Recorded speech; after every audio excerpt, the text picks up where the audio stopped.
जानना चाहेंगे, आज प्रेस कॉन्फ्रेंस की है, क्या मुद्दे हैं, किन मुद्दों को लेकर आज संक्षेप में बताइए। देखिए, एक तो ये है कि 2 दिन पहले मैंने सपा प्रत्याशी नीरज मौर्य जी की प्रेस कॉन्फ्रेंस सुनी, जिसमें वो सरासर झूठ बोल रहे थे।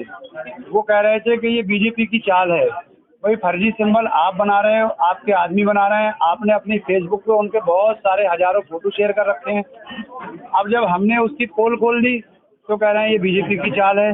हम पूछना चाहते हैं, अगर ये बीजेपी की चाल है तो जो फोटो आपने अपनी फेसबुक आईडी पे डाले थे वो आपने तत्काल फोटो सारे डिलीट क्यों करे?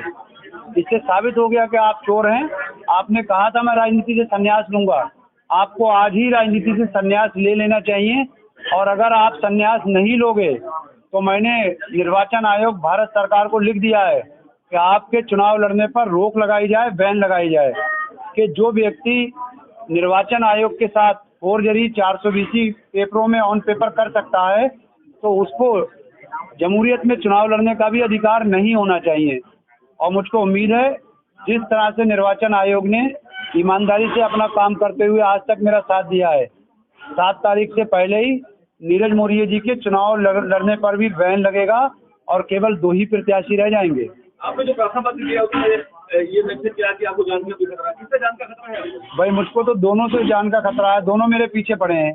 मैंने एक बयान दे दिया था बीजेपी सांसद के खिलाफ, तो उन्होंने मुझको नोटिस भिजवा दिया, मुझको दूसरी नज़र से देख रहे हैं। और इधर मैंने मुकदमा लिखवा दिया है 420 का सपा प्रत्याशी के खिलाफ, तो ये भी प्रदेश के, इनकी भी छवि अच्छी नहीं है। कभी ये बसपा में जाते हैं, कभी बीजेपी में जाते हैं, अब सपा में आ गए। अगर हम भी ये हमें बीजेपी का कहते हैं, नीरज मौर्य जी अपने गिरमान में झांक के देखो, 1 साल और 6 महीने पहले तक तुम खुद बीजेपी में थे। फेसबुक आईडी पे तुम्हारी सारी बीजेपी की पोस्टें पड़ी हैं, तुम्हारे विजिटिंग कार्ड बीजेपी के थे। और औला लोकसभा की जनता, खास तौर से मेरे दलित और मुस्लिम समाज के भाइयों, जलालाबाद पास में ही है, फोन करके मालूम कर लो। नीरज मौर्य जी 1 साल पहले तक भारतीय जनता पार्टी में थे, 2022 के चुनाव में भारतीय जनता पार्टी छोड़ के आए हैं। तो चाहे बीजेपी को वोट दे दो, चाहे नीरज मौर्य जी को वोट दे दो, एक ही जगह जाएगा। मैं तुम्हारे बीच का हूँ, तुम्हारे लोकल का हूँ, बीएसपी से चुनाव लड़ रहा हूँ। मैं इन दोनों के खिलाफ हूँ और ये दोनों लोग मेरी जान के पीछे पड़े हैं। मुझे और मेरे परिवार की शायद ये हत्या भी करवा दें, इसलिए मैंने वरिष्ठ बात और कही कि आपकी भी अच्छी जान पहचान है सत्यवीर से, इन्होंने फर्जी पर्चा दाखिल किया, तो इसमें क्या सच्चाई है? अगर मेरी जान पहचान है तो ना तो मैं वहाँ जलालाबाद का रहने वाला हूँ, और मेरी फेसबुक आईडी पे बता दें, मेरा औला का फोटो बता दें, सीसीटीवी कैमरे निकाल लें।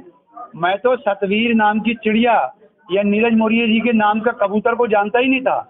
ये तो अभी प्रकट हुए हैं दोनों, वो परदेसी कबूतर भी अभी प्रकट हुए हैं। लेकिन मुझको ये उम्मीद नहीं थी कि ये इतने बड़े जालसाज और 420 होंगे कि फर्जी सिंबल, फर्जी लेटर तैयार कर लेंगे। आपकी पार्टी के जो जिलाध्यक्ष है और जो मंडल कोऑर्डिनेटर उन्हें भी बर्खास्त किया गया है, पार्टी की भी गलती थी इसमें क्या? राष्ट्रीय अध्यक्ष का फैसला सर्वोपरि, कोई गलती थी उन लोगों? No comment.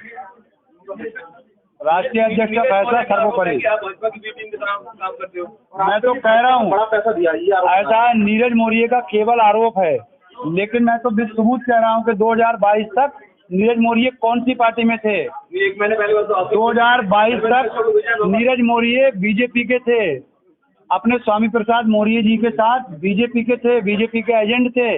आज वो दूध के धुले हो गए हमारे मुस्लिम समाज का वोट ठगने के लिए। पहले कार्यक्रम में आपने भी बीजेपी सांसद की तारीफ की थी और विजय बाबा का नहीं, बीजेपी सांसद की तारीफ नहीं की थी।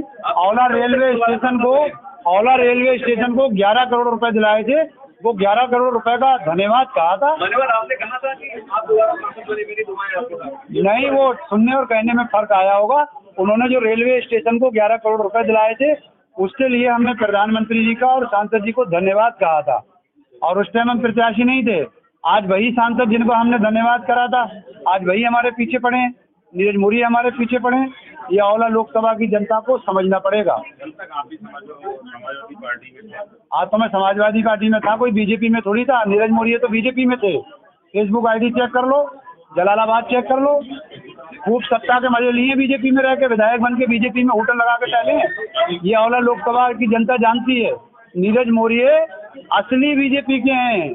जैसे धर्मेंद्र कश्यप बीजेपी के हैं, ऐसी नीरज मौर्य जलालाबाद से बीजेपी में विधायक थे, असली बीजेपी के हैं।